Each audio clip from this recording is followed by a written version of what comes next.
जय हिंद स्टूडेंट्स।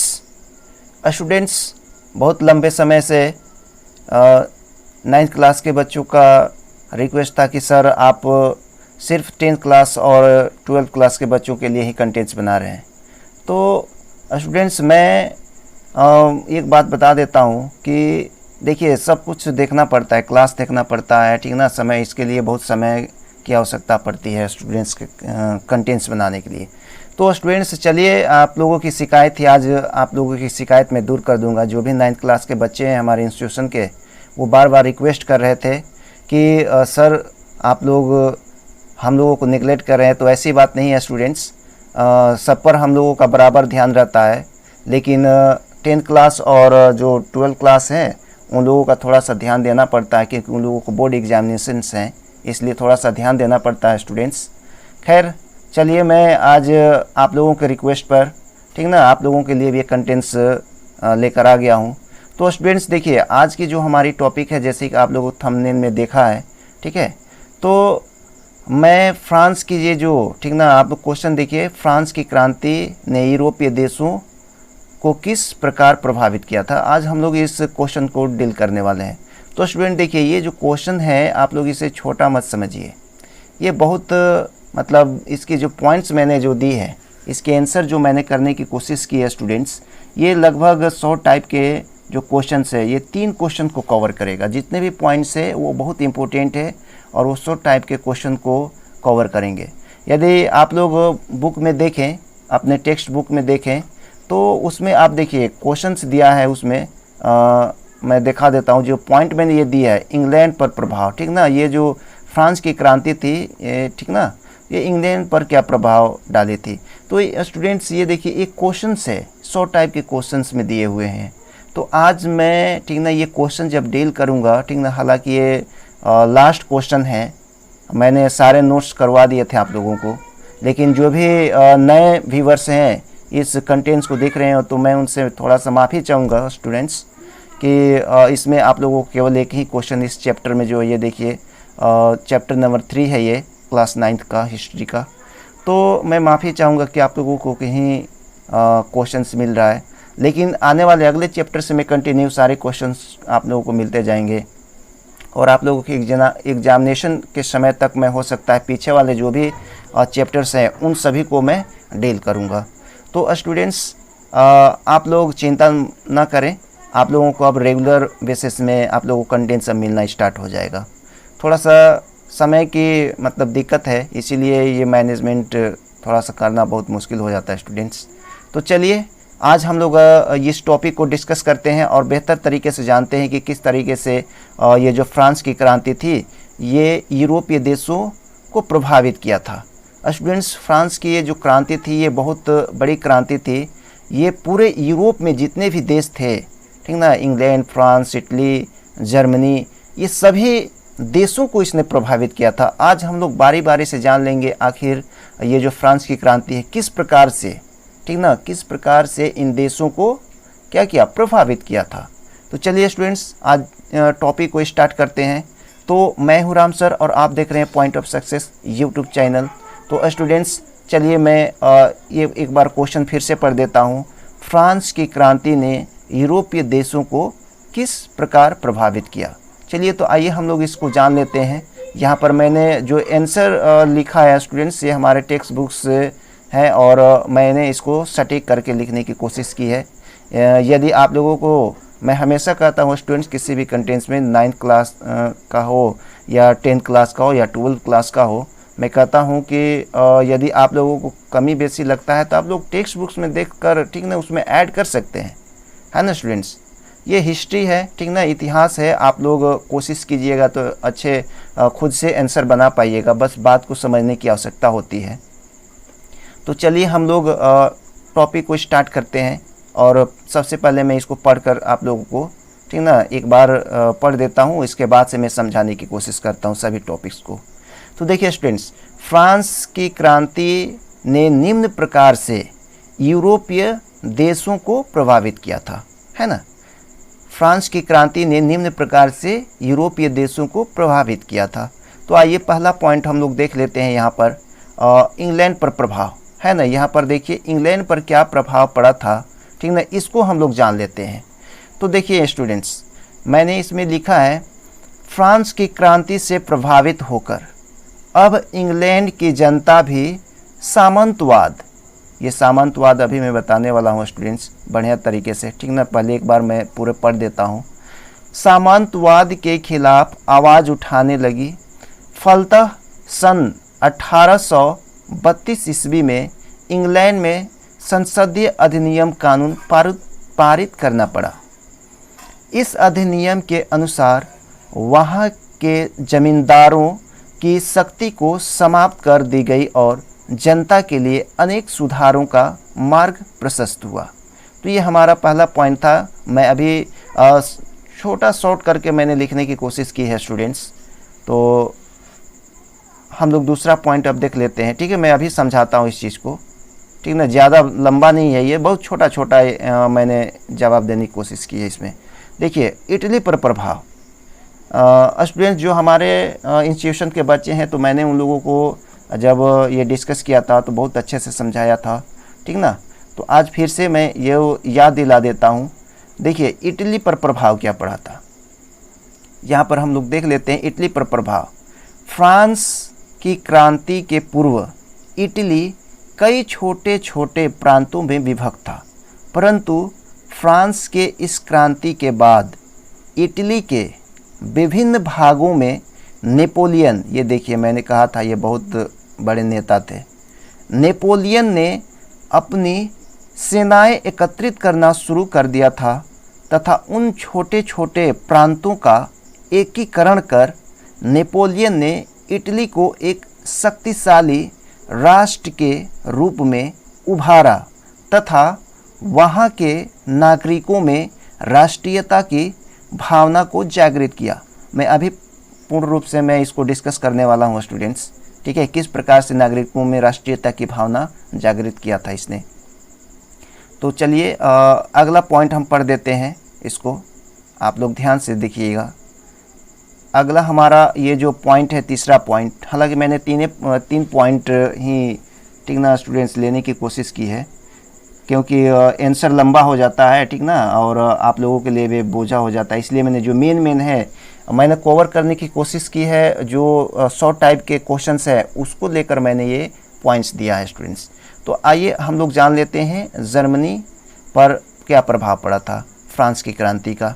तो देखिए मैंने इसमें लिखा है जर्मनी उस समय, मतलब जिस समय ये युद्ध हुआ था, ठीक ना, ये क्रांति हुई थी उस फ्रांस में, तो जर्मनी उस समय लगभग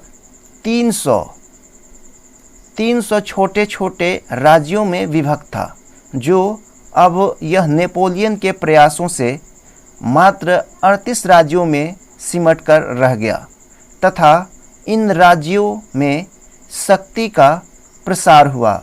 फ्रांस की क्रांति से प्रभावित होकर जर्मनी के सभी भागों में अब स्वतंत्रता, समानता एवं बंधुत्व की भावना का विकास हुआ तथा आगे चलकर जर्मनी का एकीकरण संभव हो सका। तो ये हमारा जर्मनी पर क्या प्रभाव पड़ा स्टूडेंट्स, ये बात मैंने यहाँ पर लिखने की कोशिश की है। तो चलिए, ये मैंने तो सारे क्वेश्चन, सारे पॉइंट्स पढ़ दिए, अब समझने की कोशिश करते हैं। तो यदि आप लोग मेरे बात को सुनेंगे तो आप लोगों को, ठीक ना, जो भी मैंने समझाया था वो आप लोगों को याद आ जाएगा। तो चलिए हम लोग पॉइंट 1 से देखना शुरू करते हैं और समझना शुरू करते हैं स्टूडेंट्स। तो देखिए मैंने सबसे पहले इंग्लैंड पर प्रभाव, है ना, इंग्लैंड पर प्रभाव क्या पड़ा था, सबसे पहले इसको जान लेते हैं।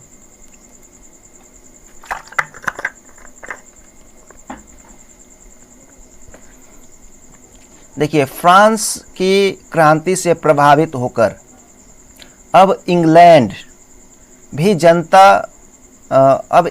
की जनता भी सामंतवाद, मैंने कहा था स्टूडेंट, सामंतवाद मैंने समझाया था, जो भी नए व्यूवर्स हैं उनको मैं ये बात समझा देता हूँ। सामंतवाद देखिए ये कृषि से संबंधित है स्टूडेंट्स, ठीक ना। देखिए जब इंग्लैंड, ठीक ना, इंग्लैंड जो था, ठीक ना, उसमें सामंतवाद की व्यवस्था बहुत अधिक प्रचलित थी। कारण ये था कि यहाँ के जो राजा थे, ठीक ना, उन्होंने क्या किया था, बड़े बड़े जो आदमी थे, ठीक है, मतलब पूंजीपति समझिए, ठीक ना, उस समय उन लोगों की बोलबाला थी, उन लोगों को उसने क्या किया था, जमीन, ठीक ना, जो भी जमीन था उसको सारे जमीन को दे दिया था, बांट दिया था, सामंतों में बांट दिया था। जो भी प्रांत में बड़े बड़े, ठीक ना, जमींदार थे, जमींदार को ही कहा जाता है स्टूडेंट्स, सामंतवाद, ठीक ना। इसने क्या किया कि सामंतों को उसने जमीन का बड़े बड़े हिस्सा दे दिया। उसके बाद क्या किया उन्होंने, ये जो सामंत थे उन्होंने, ठीक ना, गांव के जो भी मतलब अपने प्रांत के जो भी बड़े बड़े आदमी थे, ठीक ना, उन लोगों को जमींदारी दे दी। अब वो लोग क्या किया, जमींदार लोग क्या किए, उस जो भी उन लोगों का भूभाग मिला था वो क्या किया, वो छोटे छोटे किसानों में, गांव के छोटे छोटे किसानों में बांट दिया कृषि करने के लिए। तो इस प्रकार से देखिए स्टूडेंट्स, सारा बोझ किसानों पर पड़ जाता था, ठीक ना। तो यही व्यवस्था जो थी, ठीक ना, वो सामंतवादी व्यवस्था कहलाई। इसमें जो सामंत थे वो बड़े से भूभाग का मालिक होते थे। बस इतना समझिए, यहाँ पर ये समझना है।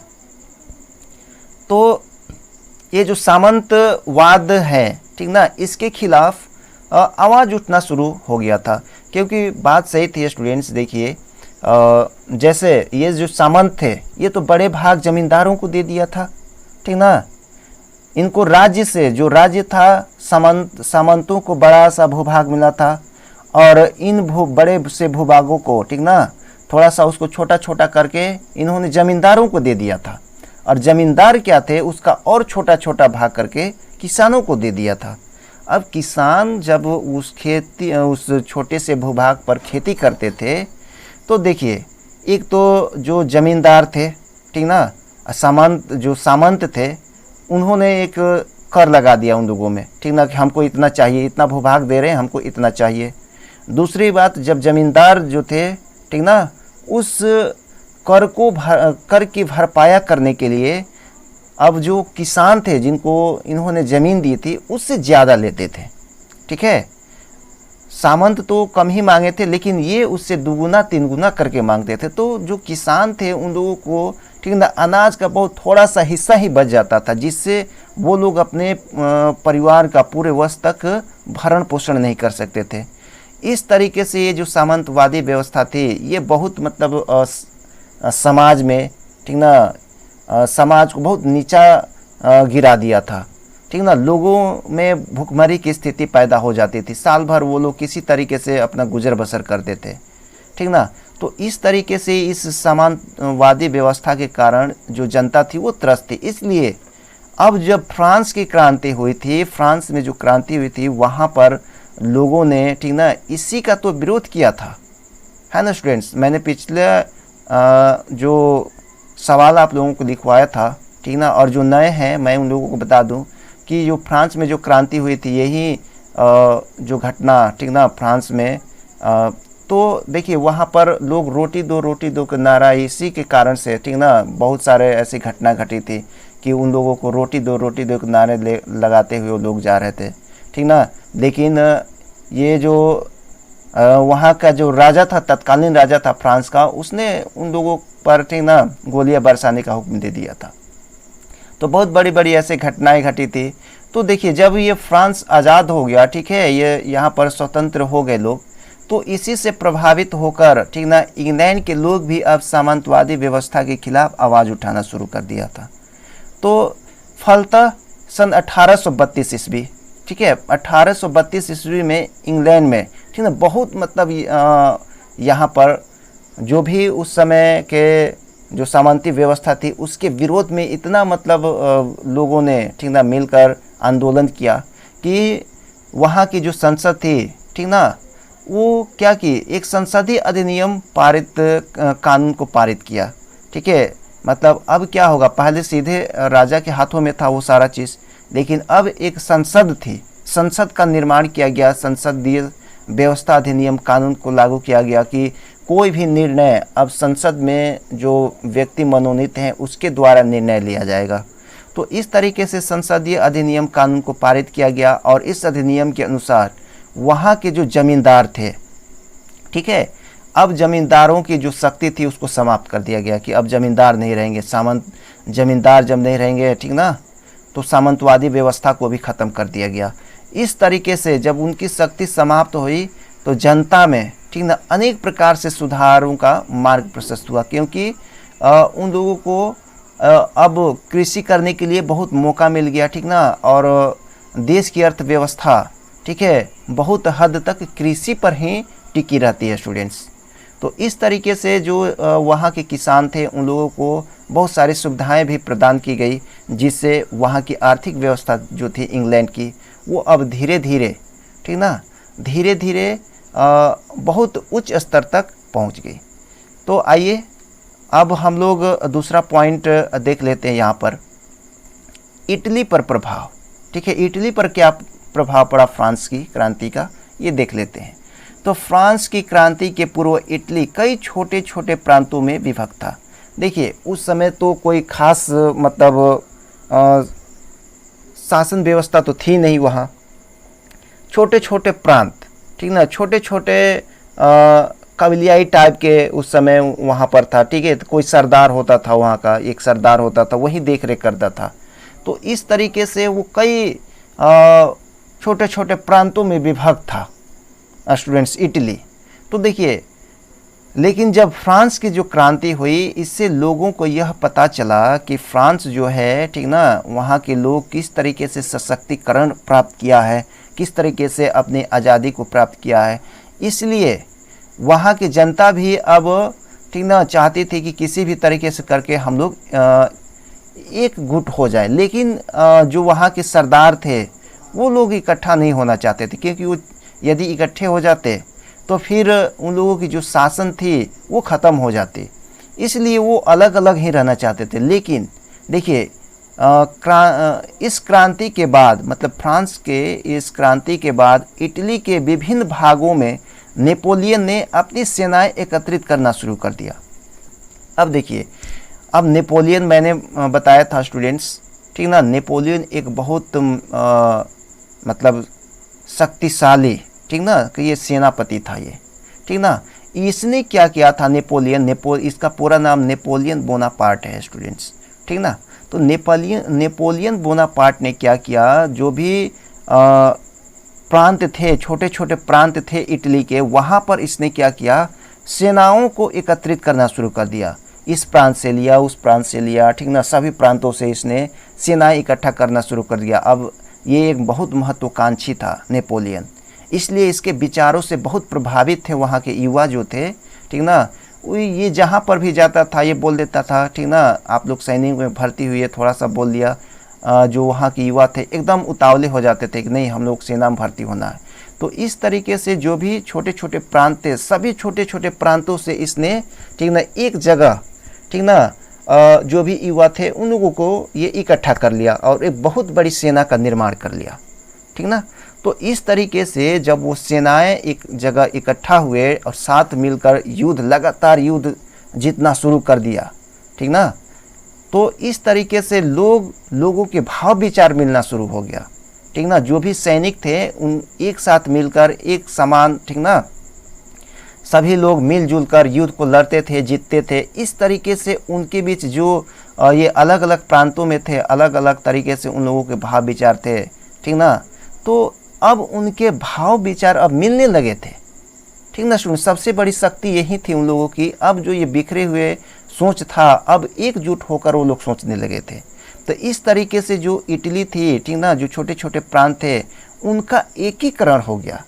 अब सभी लोग एक साथ मिलकर सोचने लगे कि हम लोग यदि काम करते हैं, एक साथ मिलकर एक साथ लड़ते हैं तो एक शक्ति होगी, और यह शक्ति किसी के काटने के किसी से नहीं कर सकती है। इसलिए, ठीक ना, इटली का एकीकरण, ठीक ना, नेपोलियन के प्रयासों से बहुत तेज़ी से होने शुरू हो गया था।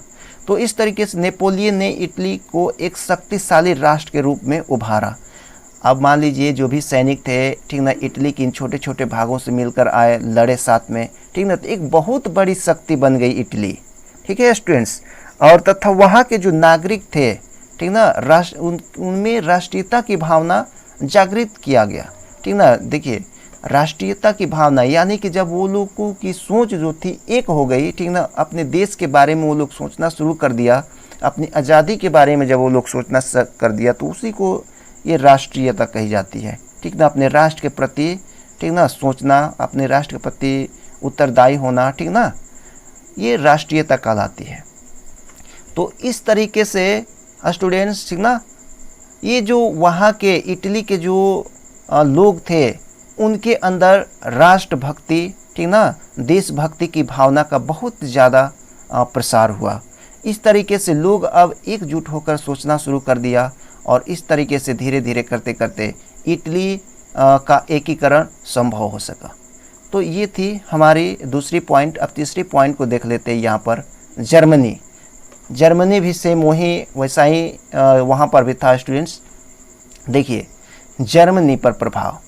जर्मनी उस समय, मतलब जिस समय फ्रांस की क्रांति जब हो रही थी, ठीक है, फ्रांस की क्रांति हुई थी, ठीक ना, तो जर्मनी उस समय लगभग 300 छोटे छोटे राज्यों में विभक्त था। बताइए, 300 छोटे छोटे राज्यों में विभक्त था, जो अब यह नेपोलियन के प्रयासों से मात्र 38 राज्यों में सिमट कर रह गया था।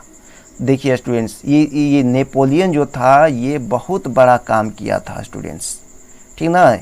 इसी के प्रयासों से इटली जर्मनी का एकीकरण जो था वो संभव हो सका था। इटली में इसने बहुत बड़ा काम किया, अब जर्मनी में भी इसने, ठीक ना, इन सभी जो छोटे छोटे, ठीक ना, जो राज्य थे उनका इसने क्या किया, इनको विलय करके 38 राज्यों में, ठीक ना, क्या किया, मिला दिया। अब बताइए, जो छोटे छोटे प्रांत है एक जब हो जाएंगे तो शक्ति इकट्ठी हो जाएगी। अब इकट्ठी जब शक्ति हो जाएगी तो किसी देश से टकराना एकदम आसान हो जाएगा। किसी भी देश को ये जीत सकते थे, ठीक है, टक्कर दे सकते थे। तो इस तरीके से 38 राज्यों में सिमट कर रह गया था, तथा इन राज्यों में शक्ति का प्रसार हुआ। अब जब ये राज्य जब मिल गए, 38 जो राज्य थे जब एक साथ मिल गए, तो जाहिर सी बात है स्टूडेंट्स, उनकी शक्ति जो शक्ति थी वो बढ़ जाएगी, ठीक ना, और शक्ति का प्रसार होना भी स्टार्ट हो गया था। तो फ्रांस की क्रांति से प्रभावित होकर जर्मनी के सभी भागों में अब स्वतंत्रता, समानता एवं बंधुत्व की भावना का विकास हुआ। देखिए फ्रांस में जो क्रांति हुई थी, ठीक ना, वहाँ की जो जनता थी एक गुट होकर, एक साथ होकर, ठीक ना, जो भी मजदूर थे, किसान थे, जो तृतीय स्टेट के थे, ठीक ना, उन्होंने एक साथ मिलकर, जो मध्यम वर्ग के लोग थे, एक साथ मिलकर क्रांति किया था। इसलिए अब जर्मनी के लोग भी यह समझ चुके थे कि जब तक हम लोग जो नीच समझा जाता है, ठीक ना, हम लोगों को कुलीन वर्ग दबाए हुए हैं, यदि हम लोग एक साथ मिलकर यदि कोई काम करते हैं, कोई मांग करते हैं, तो हमारी मांग जरूर पूरी हो जाएगी। तो इसलिए अब उनमें स्वतंत्रता, समानता एवं बंधुत्व की भावना का विकास हुआ। लोग अब समझ चुके थे कि स्वतंत्रता का महत्व क्या होता है, ठीक है स्टूडेंट्स। ये जो स्वतंत्रता है इसका महत्व क्या होता है, समानता है, ठीक ना, समानता, वही बात आ जाती है समानता। समानता कहने का मतलब क्या हुआ स्टूडेंट्स, ठीक है, भेदभाव नहीं हो, ठीक ना, ऊंच नीच का भेदभाव नहीं हो, जनता जो है एक समान, सभी को, सभी वर्गों के लोगों को एक समान दृष्टि से देखा जाए, ठीक ना, उनकी जो अधिकार हो वो समान हो, तो ये कहा जाता है समानता, ठीक ना। जाति पाति का भेदभाव नहीं हो, अधिकार उनका मतलब समान हो जाए, बस समझिए, ठीक ना। स्टूडेंट्स मैं आप लोगों को बता दूं, जब आप लोग 10th क्लास में जाइएगा तो ये सब सारी बातों को बहुत अच्छे तरीके से पढ़िएगा। तो आइए आगे देखते हैं। एवं बंधुत्व की भावना, ठीक ना, बंधुत्व। अब बताइए, ये जब एक जगह होंगे तो उनके अंदर भाईचारे का, ठीक ना, बंधुत्व का क्या होगा, प्रसार तो होगा, ये तो जाहिर सी बात है। तो इस तरीके से उनके अंदर ये भावना का प्रसार बहुत तेज़ी से हुआ, ठीक ना, और यही शक्ति का कारण था उन लोगों का, ठीक ना, जो जर्मनी के लोग थे। विकास हुआ तथा आगे चलकर जर्मनी का एकीकरण संभव हो सका, और यही जब ये समानता, स्वतंत्रता, ठीक ना, और बंधुत्व जब इन लोगों के पास आई तो बहुत बड़ी शक्ति बनी, और यही कारण था कि वहाँ की जो कुरीति थी, ठीक ना, उसको भगाया गया और जर्मनी का एकीकरण संभव हो सका। तो इस तरीके से स्टूडेंट्स, जो जर्मनी थी वो एक सशक्त राज्य के, देश के रूप में उभरी, वहाँ की शक्ति एकदम, ठीक ना, मजबूत हुई। आर्थिक स्थिति मजबूत हुई, यही जो नेपोलियन था, ठीक है, इसके प्रयासों से जो जर्मनी थी उसका एकीकरण संभव हो सका। तो इस तरीके से करते करते ठीक ना जो नेपोलियन था उसने पूरे प्रांतों में अपना आधिपत्य स्थापित कर लिया था। लेकिन महत्वाकांक्षा ज़्यादा होने के कारण ये बात होती है ना स्टूडेंट्स, ठीक है, महत्वाकांक्षा जब ज़्यादा बढ़ जाती है, ठीक ना, तो आदमी कुछ अंधा हो जाता है। इसने बहुत कुछ मतलब ऐसे कार्य भी किए जिससे जनता नाखुश थी, इसलिए इसका पतन का कारण भी यही हुआ, नेपोलियन के पतन का कारण भी इसकी महत्वाकांक्षा ही हुआ स्टूडेंट्स, ठीक है। तो आने वाले समय में हो सकता है इसको डिस्कशन करूंगा बढ़िया से। तो आई होप कि ये जो टॉपिक थी आज की हमारी, ये आप लोगों को समझ में आई होगी। तो स्टूडेंट्स इस टॉपिक को आप लोग ध्यान से देखिए, वीडियो को लास्ट तक देखिएगा तो समझ में आएगा। कोई भी हो कंटेंट्स यदि आप लोगों को प्रोवाइड किया जाता है तो उसको ध्यान से देखिए। तो चलिए स्टूडेंट्स, आई होप कि आप लोगों की ये टॉपिक अच्छी लगी होगी। यदि अच्छी लगे तो लाइक, शेयर, कमेंट और सब्सक्राइब जरूर कर लीजिएगा और साथ में बेल घंटी को प्रेस कर लीजिएगा ताकि अगली वीडियो की नोटिफिकेशन जब अगला चैप्टर में स्टार्ट करूंगा, चौथा चैप्टर, ठीक है, ये तीसरा चैप्टर का ये लास्ट है, लेकिन 3 क्वेश्चन इसमें कवर होंगे स्टूडेंट्स। ये इंग्लैंड पर प्रभाव, ठीक ना, ये इटली पर प्रभाव, जर्मनी पर प्रभाव, ठीक ना। तो इस तरीके से ये छोटे छोटे शॉर्ट टाइप के 3 क्वेश्चन को कवर करता है ये क्वेश्चन, ठीक ना। स्टूडेंट्स, आई होप कि ये वीडियो आप लोगों को अच्छी लगी होगी। यदि वीडियो अच्छी लगी हो तो लाइक, शेयर, कमेंट और सब्सक्राइब जरूर कीजिएगा और साथ में बेल घंटी जो है उसको ज़रूर प्रेस कर लीजिएगा। तो स्टूडेंट्स लेते हैं आपसे विदा और वादा के साथ कि अगले कंटेंट में आप लोगों से ज़रूर मिलेंगे। तब तक के लिए आप लोग खाइए पीजिए, मस्त रहिए और कोरोना से बचकर रहिए, सबसे बड़ी बात है। तो स्टूडेंट्स, जय हिंद, जय भारत। मिलेंगे अगले कंटेंट्स में।